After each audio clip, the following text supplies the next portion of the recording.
drops of bass.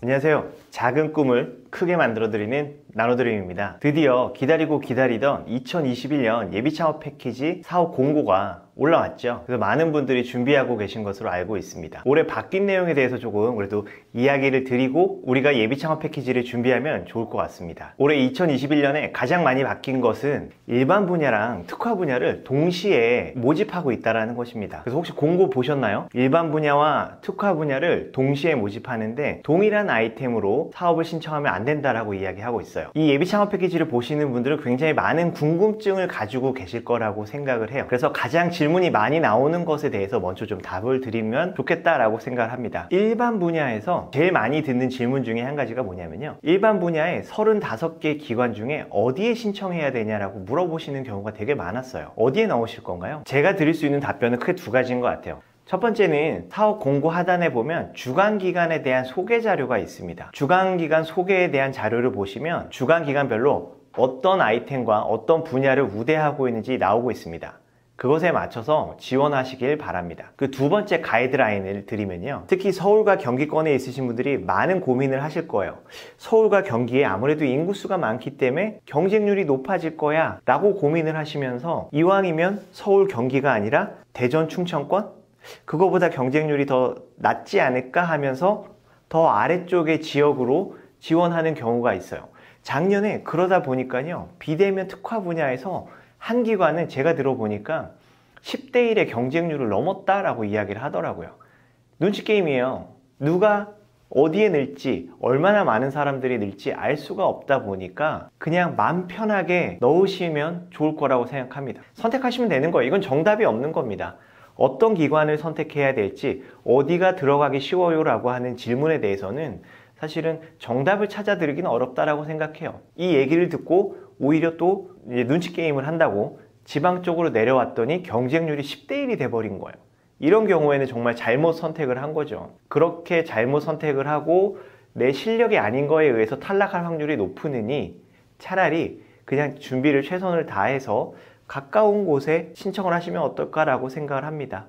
예비창업 패키지의 사업계획서에서 조금 바뀐 부분이 제 눈에는 딱 들어오는 부분이 한 가지가 있더라고요. 혹시 보셨나요? 사업계획서에 5페이지 이내로 작성하는 것을 권장하고 있어요. 본문 5페이지 내외라고 이야기를 하고 있죠. 이 본문 5페이지 내외로 쓰면요, 쉽지는 않습니다. 정말 쉽지는 않은 것 같아요. 정말 큰 개념들, 굵직굵직한 내용들만 집어넣어야 된다라고 생각을 합니다. 근데 또 반대로요, 예비창업 패키지의 합격자들의 사업계획서를 대충 보면, 대략 보게 되면 디테일한 이야기들이 굉장히 많이 들어있어요. 특히 저는 이렇게 이야기를 많이 드리고 있습니다. 8개월 동안 내가 뭐 할 건지, 사업계획이 아니고요, 8개월 동안 내가 뭐 할 건지 행동계획서를 한번 작성한다 라고 생각을 해보시라고 권해드리고 있습니다. 내가 8개월 동안 첫 달에는 뭐 할 거고, 두 번째 달엔 뭐 할 거고, 세 번째 달엔 뭐 할 거고, 마지막 6개월, 7개월, 8개월일 때는 뭐 할 건지에 대한 개념에서, 그런 관점에서 이 사업계획서를 작성하시면 합격할 확률이 굉장히 높아질 수 있을 거다라고 생각해요.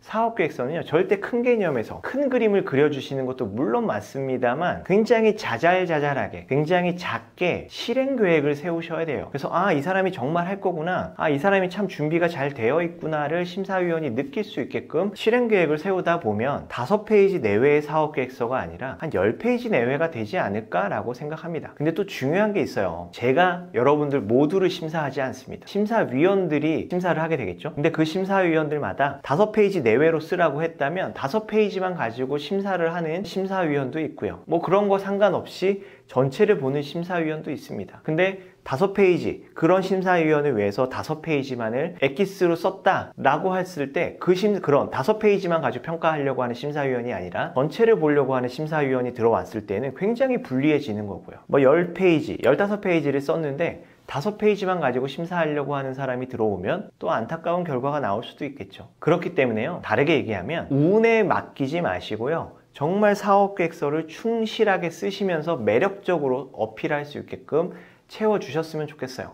그 채워주는 방법 중에 하나는 계속 앞에서도 말씀드렸지만 조금 더 실행계획단에서 그냥 추상적인 나 이런 거 할 거야가 아니라 어떤 거 할 거고 어떤 성과 만들어낼 거고 그래서 이 사업이 끝났을 때는 어떤 플랫폼이 되어 있고 어떤 기업이 되어 있을지에 대한 설명들을 조금은 구체적으로 제시해 주실 수 있었으면 좋겠다라고 생각합니다.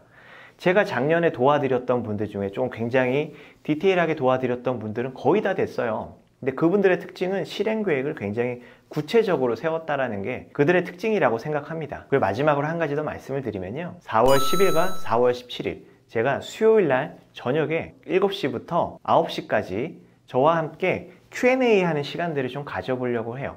어떤 사업계획서가 합격하고 어떤 사업계획서가 탈락하는지에 대한 것들에 대한 경험들을 바탕으로 궁금하신 것에 대해서 조금은 풀어드리는 시간을 가져보려고 합니다. 저녁 7시부터 8시까지 하려고 합니다. 좀 상황에 따라서 이야기할 거리가 많아지면 시간을 조금은 더 늘려볼까도 생각을 합니다. 4월 10일과 4월 17일 저녁 7시에 시작을 하려고 해요.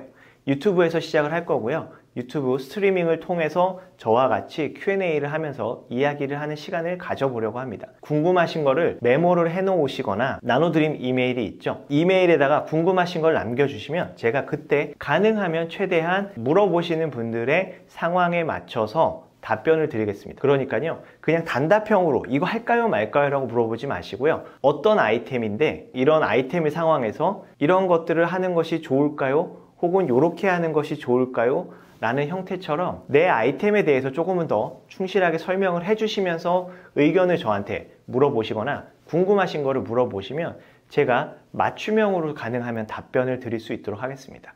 물론 어떤 사업 아이템인지 이런 것들에 대해서 구체적으로 공개하지는 않을 겁니다. 그래도 듣는 분들이 어떤 개념의 질문이고 그것에 대해서 어떤 식의 답변이 나오는지를 같이 공유할 수 있으면 좋지 않나요? 저희가 다 같이 예비 창업 패키지에 합격을 하면 다 같이 제가 도와드리고 있는 단톡방에 들어오셔서 그 단톡방 내에서 예비 창업 패키지를 운영을 하면서의 필요한 어려운 점들을 해결해 드리는 것을 도와드릴 수 있지 않을까 생각을 해봅니다. 한 가지 더 말씀드린다면요.